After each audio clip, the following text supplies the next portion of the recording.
the Assist BI platform, by selecting BI Post, users, admins, and data owners can share reports across multiple channels with ease.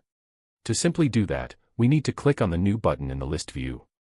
Enter a subject name for the schedule. Choose the desired Power BI workspace and the report that need to be sent from the drop-down. Select the desired file type and choose a recipient from the list.